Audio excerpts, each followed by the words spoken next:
छोटा सा गांव सीतापुर, जहां हर बात पर बात बन जाती है और बर्तन अगर झूठे रह जाएं तो बात बवाल तक पहुंच जाती है। सुबह का समय, पुराने मिट्टी के घर का आंगन है।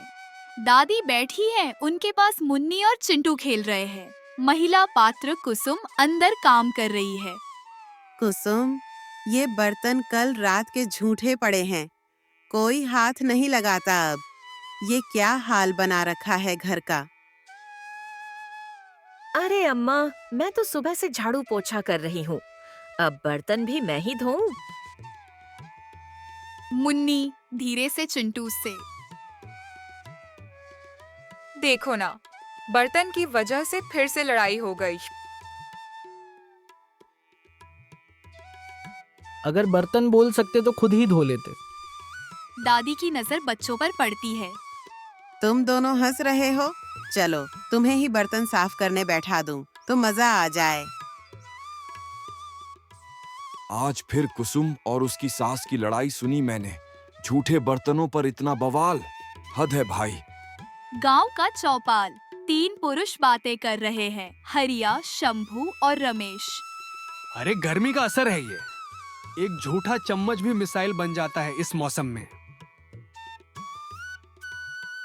भाई मेरे घर में तो बर्तन एक दिन नहीं 3-3 दिन झूठे पड़े रहते हैं, लेकिन कोई कुछ नहीं कहता। तो तेरे घर में सब बुद्ध बन चुके हैं क्या? शाम, कुसुम थक कर बैठी है। दादी बड़बड़ाते हुए आती है। तू दिन भर मोबाइल घूरती रहती है और घर बर्तन घाट बना पड़ा है। अम्मा, मैंने साफ किया था, फिर चिंटू ने गिलास लिया, मुन्नी ने कटोरी, सब फिर झूठे हो गए। तो क्या अब बच्चे भूखे रहें? तेरा जवाब हर बार नया होता है। आप ही क्यों नहीं धो लेती? इतनी ही सफाई पसंद है तो। मैं बुजुर्ग हूँ, अब क्या मेरी हड्डियाँ भी बर्तन से रगड़ोगी? और तू मुझ पर आवाज चढ़ा रही है। इतनी हिम्मत तेरी? रुक जा, आने दे बेटे को मेरे, फिर खबर लेती हूँ तेरी। हाँ अम्मा, आने दो, उनसे ही बर्तन धुलवाऊंगी। अगले दिन पंचायत लग गई आंगन में। हम यहाँ इसलिए आए हैं क्योंकि रोज रोज बर्तन का बवाल अब गली तक पहुँच गया है। हमें शांति चाहिए और झूठे बर्तन पर शास्त्रार्थ नहीं। जब तक जिम्मेदारी तय नहीं होगी तब तक ये झगड़ा नहीं रुकेगा। तो तय कर लो, कौन धोएगा बर्तन? मैं नहीं, हर बार मुझसे क्यों उम्मीद की जाती है? और मैं अब अपने हाथ नहीं खराब करूंगी। तो क्या अब बर्तन यूं ही झूठे पड़े रहें?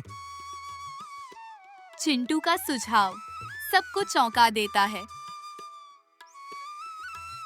एक दिन आप, एक दिन कुसुम दीदी और एक दिन हम बारी बारी से धो लेंगे। हाँ, और हम तो गेम भी खेलेंगे, बर्तन धोने की रेस। बच्चों की बात में अक्ल है। घर चलाने के लिए सबको मिलकर चलना होता है। बर्तन कोई दुश्मन नहीं, लेकिन अगर हम उन्हें लेकर दुश्मनी पालें तो रिश्ते खराब हो जाते हैं।